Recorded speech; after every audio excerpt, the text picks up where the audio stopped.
everyone, and welcome us to another tutorial video. I want to say a very big thank you to everyone that has subscribed to this YouTube page. And if you're yet to, don't forget to click the subscription button below to get notified of our videos as they drop. So in this class, we learn how to make a bridal Zaracap. Now, I have a video just beneath this one where I taught us how to make a Zaracap. So, but for the sake of the beginners in this class, I'll be taking the process all from the beginning again. So in this class, what are the materials required to make a bridal Zaracap? Now, the only difference between a bridal Zaracap and a normal Zaracap, the one we use other types of fabrics to make, is the fact that for anything bridal, you're going to be using white. Except if your client says, I don't want white. Or maybe they already have a color that they want to use for their civil wedding. Now, for most times, this Zaracap is mostly used for civil weddings, but for the denominations that wear caps to church to cover their hair, you can also use this. So, like I said, the key difference between this particular Zaracap and every other Zaracap is the fact that you're going to be using white materials all through, except for your Maco. So this is a Maco in my hand. Now, because this Maco is going to be inside the fabric, you don't need your Maco to be white. So I got a black Maco, as you can see. I bought this. They sell it in, I think, per square meter. So this is 3 square meters now. I'm sure this should give you about 3 to 4 Zaracaps, depending on how I use it. So now, our Maco aside, your white fabric, like I said. So yeah, I'll be using doll face satin. And for this particular video, I'm making use of crinoline. Now, you won't get a crinoline that as white as your fabric. So whatever color of crinoline, you could choose to use a plain crinoline. But for this class, I'm going to be using a crinoline that has designs on it. Now, it's not bad. You can make use of it. And if you get the plain ones, so you can also use it. So you can decide to embellish using either your crinoline or anything at all that will make it stand out, will be so beautiful for your bridal Zaracap, depending on the request of your client. Aside these materials I stated, I'll also be using a veil net. Now, don't think I'm going to be using this to cover the face of the bride. No. I'm just going to attach it to the front of the Zaracap where I'm going to embellish. So as I go on in the class, we're going to understand what I'm trying to say. So let's get to class quickly. So now put aside every other of your materials, leaving only the Maco behind. Now for beginners, I'm going to be showing us how to get our Maco measurements. Like I said, they sell it per square meter. You can get it at shoemaker shop or shops where they sell shoemaking materials. That's where I got my Maco. So I'll put the rest of this aside and then I'll bring my Maco to the table, to the center of the table. Now, for standard Zaracap, you cut out your Maco. This is the length of the Maco. This is the breadth, rather. This is the width. This is the breadth. Width or breadth is the same thing. And this is the length. So now I have 12 inches here for the length. Now, for your Maco, when you want to cut out the actual measurements, you cut out 3 inches in length by 18 inches in width. This is because 18 inches width this way, 18 inches down this way. So I'm going to mark it out now and cut. And as I cut, I'm going to explain the reason why I said it should not be more than 3 inches in height, which is also the same thing as length. This is your height. And also 18 inches in width, which is the same thing as your breadth. So why 3 by 18? Now, the actual measurement or the standard measurement for making a Zaracap is 16 inches in breadth for your fabric by 16 inches in length by 22 inches in breadth for your fabric. Now, for your fabric, this side that I'm cutting out as 18 inches on your fabric, you're going to be cutting out 22 inches. And because you don't want your Maco to get to the back of the head of the Zaracap, if it does, it will not, number one, it will not be easy for you to sew. 1, 2, it will not be easy and comfortable for the person wearing it. When I discovered that it really brings a lot of discomfort, especially for those wearing it, when your Maco gets to the back of your fabric, that's if your Maco is the same measurement with your fabric, I started taking note of reducing my breadth. Please take note. What I'm explaining is for your breadth. This line, this is my breadth, this is the breadth. So breadth. Now for Maco, you are going to cut out 18 inches. Okay, this is more than 18 inches. 18 inches by 3 inches. But for your fabric, standard measurement, is 22 inches by 16 inches. By the time I get to the fabric, you understand what I'm saying better. So the next thing I'm going to do now, after marking out my desired measurement on my Maco, is to cut out. So I already cut out my Maco, and this is what it looks like. So in case you cut it out and your hand is not straight, you're permitted to straighten up. Now, like I said, this is standard measurement. You can decide to use 2 inches, you can decide to use 2.5, depending on your choice or choice of your customer, but it must not be less than 2 inches in height. This is your height. The same thing as your length. This is your height. So it must not be less than what? 2 inches. If it's less than 2 inches, then I don't think it's going to be giving that Zaracap feel. So let's put this aside and then move down to the fabric. So now, like I was explaining, standard measurements for your fabric. Standard measurements for your fabric. For your width, the same line your Maco will stay. You are going to be measuring 22 inches. 22 inches. Now, if it's your choice, you can decide to cut it on fold and you can decide to cut it opened. So now I have just exactly 22 inches and half here. So I'm just going to be making use of that. Exactly 22 inches and a half. So I'm going to be making use of that.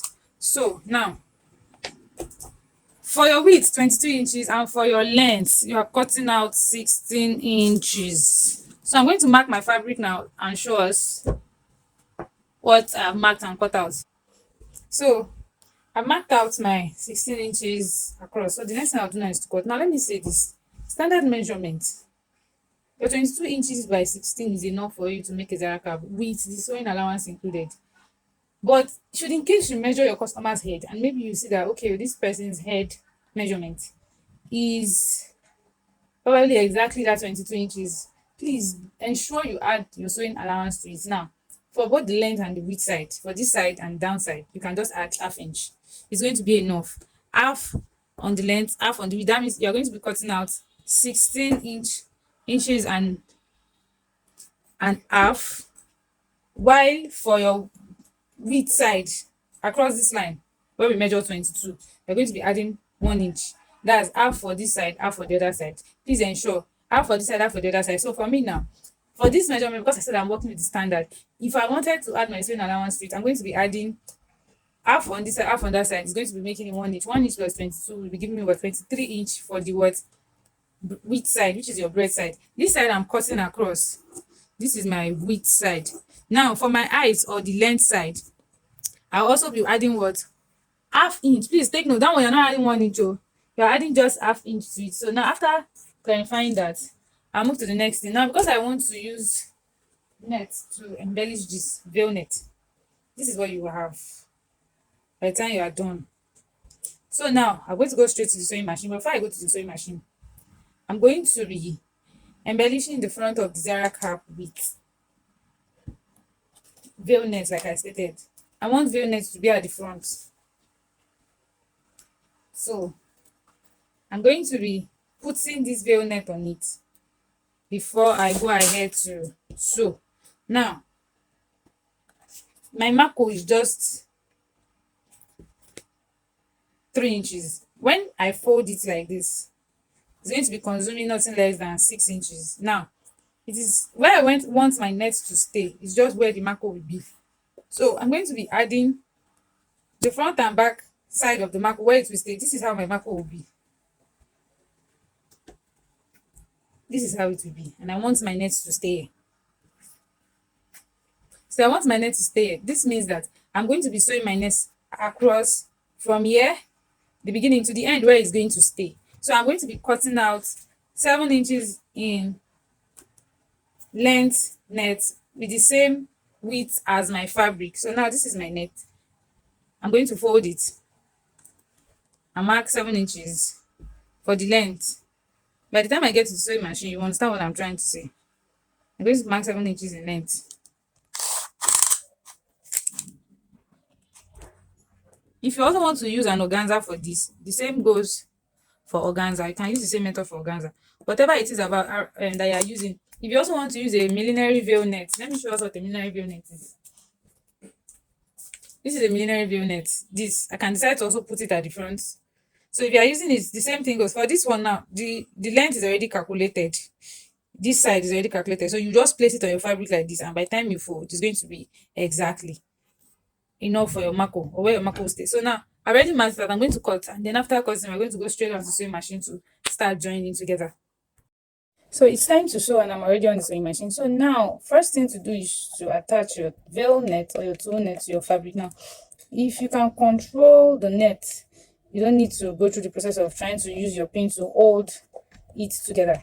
But if you know that you cannot control it, please, so that you achieve a very good finishing and have an exquisite job well done, it is best that you do what you hold on using your pin to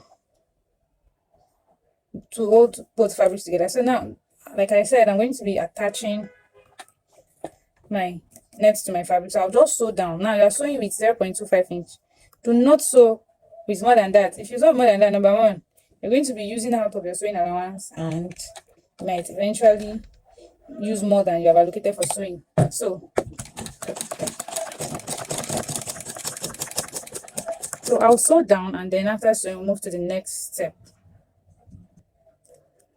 So as you can see, I'm already done sewing both sides. So the next thing to do is, as you can see, I have a little excess that flushed down.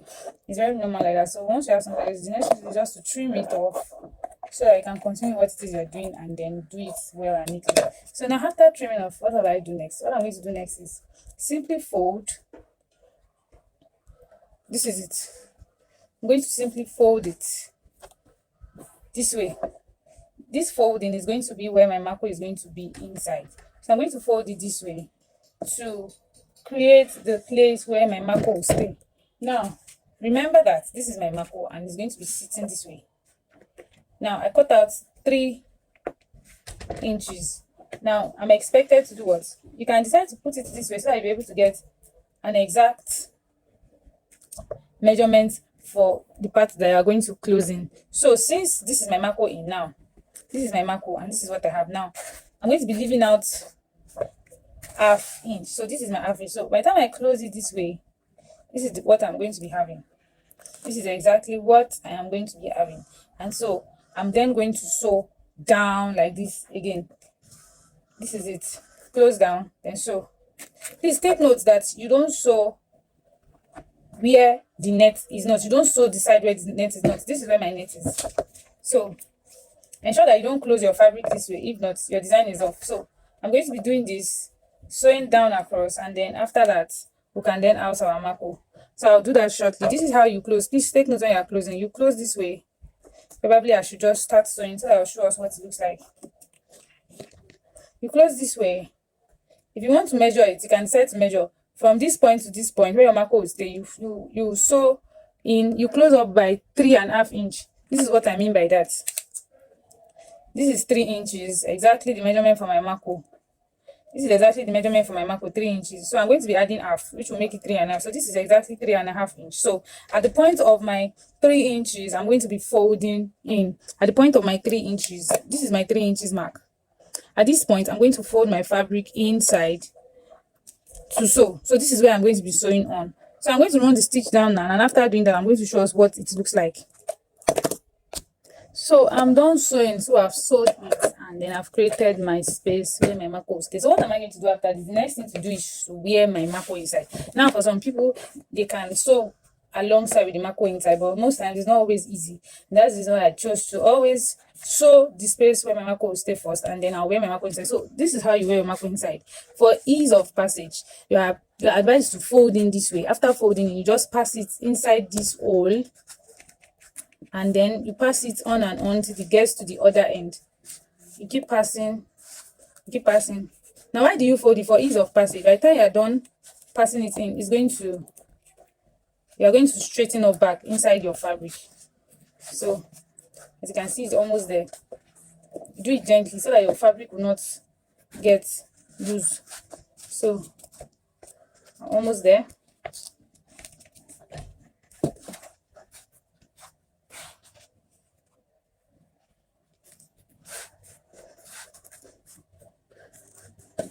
So now I've done just that. After doing that, the next thing you want to do is to adjust your Maco, so ensuring that this side that you sewed falls to the center. This is it. This is the side. So you're going to adjust it very well such that this side you sewed will fall to the middle of your Maco. So you keep doing that until you are able to achieve what you want to do. So now the next thing after doing that is to now close both sides this way. Now this is the outside, so I'm going to be closing up. And after closing up, I'm just going to sew across. I've closed it. This is my outside. I've now closed. So what am I going to do? I'm going to be sewing both open ends by ½ inch. Now these sides are open. I'm going to close up and then hold down my pin and then sew together using 0.5 inch all round. Now when I get to one of these edge, instead of me to sew straight, I'm just going to curve it. To get that curved measurement, I'm going to be showing us what to do now to get the curved measurement. So now I'm going to hold it down using my sewing machine. Now this is it. Now because it's a cap, it's not going to be entirely straight like that. So what am I going to do? Because I want a curve this way and 0.5 will come this way, I've marked it. Instead of it to be like this, what am I going to do? I'm going to come in this way by 3 inches from my edge. Let me bring the camera close so that we can see. 3 inches from this edge. This is my 3 inches. This is where my 3 inches ends. So I'm going to come then connect it back to this particular 0.5 inch here. So now, for the sake of beginners, let me mark. This is my 0.5. So I'm going to just connect it back here. I'll connect it back. And then I'm going to do the same thing for this side. Remember, you're sewing with 0.5 inch all around. So this is my 0.5 inch. So what am I going to do? I'm just going to connect the line back down. So please, if you know you're a beginner, you're advised to take pain to measure around so that you don't make mistakes. So now after doing that, I'm going to sew it down. And after sewing down, I'm going to show us what's next to do.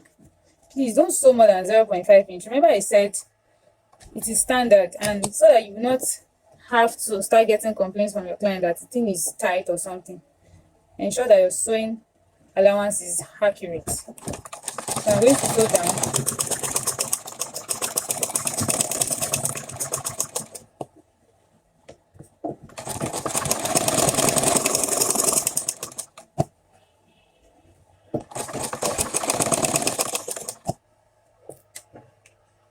So I'm done sewing. So what will you do? This excess part, I'm going to trim it off. Please don't trim everything off. Or trim it. Let 0.5 inch allowance still remain. Why? Because you are going to be gathering across the part where you sewed. So now I'm done trimming. So what will I do next? The next thing to do is what?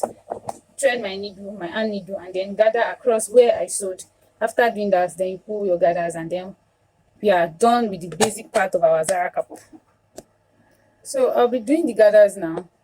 You gather from here, this particular end, you run your stitch across. Ensure it is where you sewed. Please take your time to do this. It doesn't take time though, but be diligent at it. So once I'm done gathering across, the next thing I'll do is to pull it. So I'm done doing my gathers, and then the next thing I'll do is to what? Pull. So this is what it looks like after pulling. So the next thing to do is to what? Tighten down. Please ensure you do this part very well. Tighten it very well, so that when your client begins to wear it, you don't have to what? Be removing from their head. You tie it down properly. So the next thing to do now is to move down to the work table and then complete every other process of making a Zaracap. So now we are done with the parts of our Zaracap, which we will be showing. So now to the embellishing part. Now, like I said, you can choose to embellish with anything you like. But for this particular part, I'll be embellishing with crinoline for the back. Now, it will be nice, except if your client says they want the back like this. Now, it's neat enough. People wear it like this. You can choose to leave it like this. But for the sake of this class, like I said, I would like to embellish using crinoline. So for now, for this crinoline, the measurement I would like to use for this particular design is 80 inches in length. Now, if your crinoline comes this way, you can just count 8 of this. 8 of this is folded in. So I'll just count 1 because from here to here is 10 inches. So I'll just count 1, 2, 3, 4, 5, 6, 7, 8. So this is my 8th line, and then I'm going to cut. After cutting, the next thing you want to do is to gather one side of your crinoline. So keep this aside. Now, the next thing you want to do, like I said, is to gather one side of your crinoline. Now look at this line. For some millennials, they don't usually remove it, but for me, I prefer to remove it so that my work will not look untidy. So because it is this particular side I want to gather, I'm just going to pull this thing to use it to gather it. So see what I'm doing. Pull across, just pull, gently pull. I'm going to pull. It's already getting gathered. This is the effect I want. So you're going to pull until you gather the whole of your what crinoline. And after gathering it, you then attach it to the back of your Zaracap. So as soon as I'm done gathering, I'm going to show us what it looks like, and then we're going to attach it. So I'm done gathering, and this is just what we have. Look at it. So I'm going to tie down both parts that I gathered. You're just going to gather it straight up. Ensure that your gathers are quite tightened. So this is it. Ensure that it's very tight. I know somebody might be wondering, what are we going to do with these open parts? Now, for these open parts, you can tuck it inside this way. And then so this is how it's going to be looking. We're going to be attaching it to the center of this your Zaracap. So this is how it's going to look like. So first of all, let's get to tie what we gathered. So ensure you tighten it very, very, very well. If you cannot tie it using this thing, you are advised to use what your needle and thread with your hand to do it, so that you'll be able to get it done properly.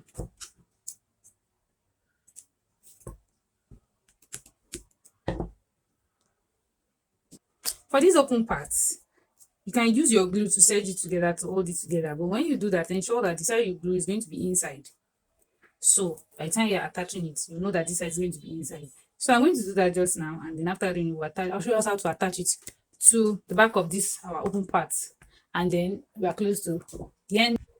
So I've already joined or held my open parts together, as you can see. So what am I going to do next? The next thing is to get my Zaracap and locate the center. Now, if you are not going to be able to locate the center, you are advised to place it on the mannequin. When you place it on the mannequin will allow you to locate the center, and then you're going to attach it straight to the center. But because it's not my first time, I already know my center. But I'm going to show us how to locate the center of this on the mannequin. So I've worn it on my mannequin. Now I didn't wear it to the back. I purposely wore it to the front. Ensure that I'm trying to tip this for us to see. Now this is it. You ensure that this center is aligning with the nose of the mannequin, and that's just where exactly you're going to place your crinoline or whatever it is you're going to use to embellish it. So I'm going to place it on it now. And as soon as I get my needle, I'm going to remove it and then attach it to my hand. So this is exactly where the middle of my mannequin is. So I'm going to remove it gently and then put the mannequin aside. And then the next thing I'm going to do is to sew it down very, very tightly. Please make sure that you sew down so well here, so that your work will be very neat and it won't begin to maybe lose out from time to time when your client will wear it, or you yourself will use your heart.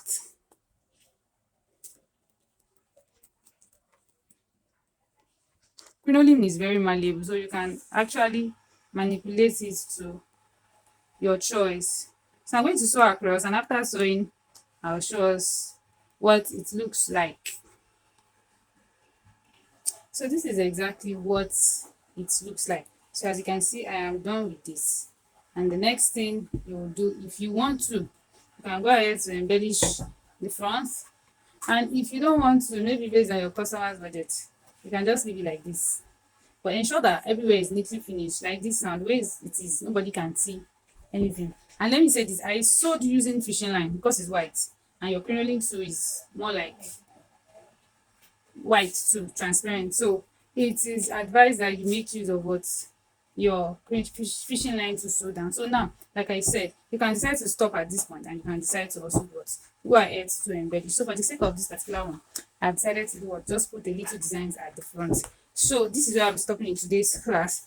I hope you gained so much value. If you have, don't hesitate to click the subscription button if you're yet to, and follow for more videos. See you in our next video tutorial. Bye.